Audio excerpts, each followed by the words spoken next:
Just hours after Trump posted a map of Iran covered in the American flag, the Financial Times is reporting the ceasefire is about to be extended. 60 more days. The man who said he'd wait a few more days before unleashing what his own team called a decisive operation is waiting 2 more months. So is this strategic patience, or is Trump blinking?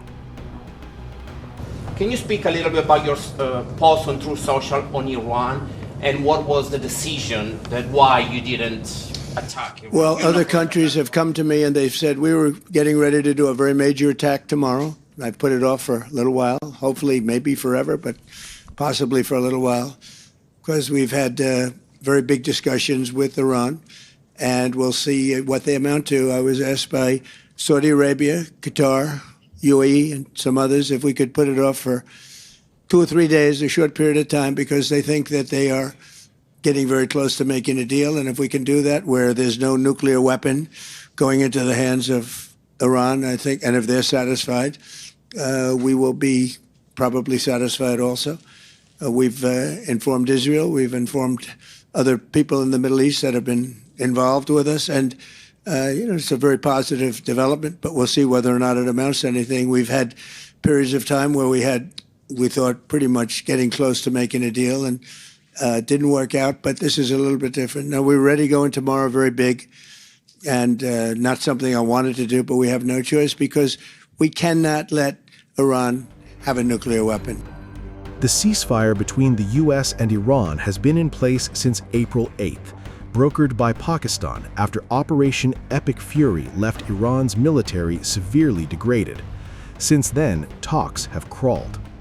Iran's latest offer to Washington reportedly just repeats terms Trump already rejected, demanding control of the Strait of Hormuz, war reparations, sanctions lifted, frozen assets returned, and U.S. troops out.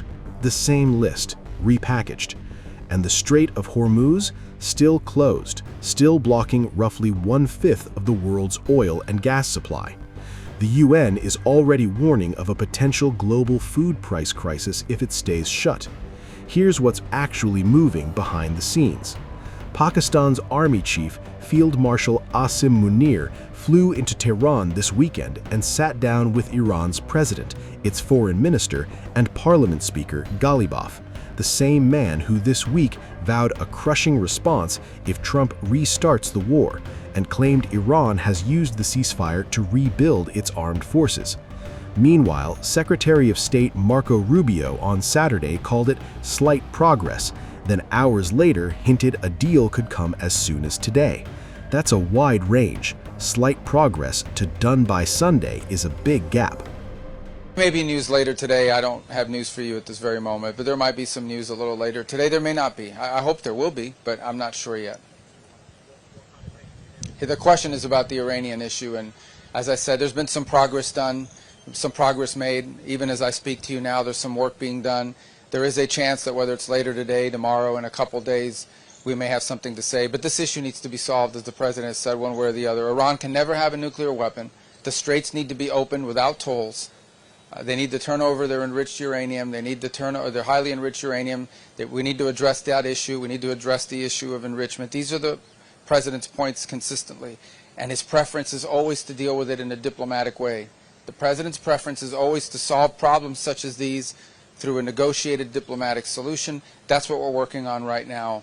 But this problem will be solved, as the President's made clear, one way or the other. We hope it's done through the diplomatic route. That's what we're working on, and perhaps there'll be something to talk about on that topic while I'm here on this visit at some point. Uncomfortable part nobody's saying out loud. While the U.S. waits, Iran says it's rearming. Ghalibaf's words weren't vague: rebuilt armed forces. And Iran's navy is already asserting Hormuz authority, with 25 ships reportedly taking Iranian permission to pass through in the last 24 hours. So the ceasefire that was supposed to lock in American gains may actually be giving Iran room to recover. That's the argument Trump's critics and some of his own hawks are quietly making right now. Trump just posted a flag over Iran and called it the United States of the Middle East. Today, he's extending the ceasefire for 60 days, with the strait still closed and the deal still not done. Whether that's calculated pressure or a stalled war with no clean exit, you decide.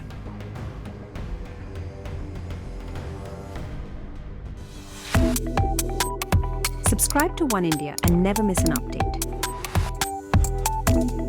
Download the One India app now.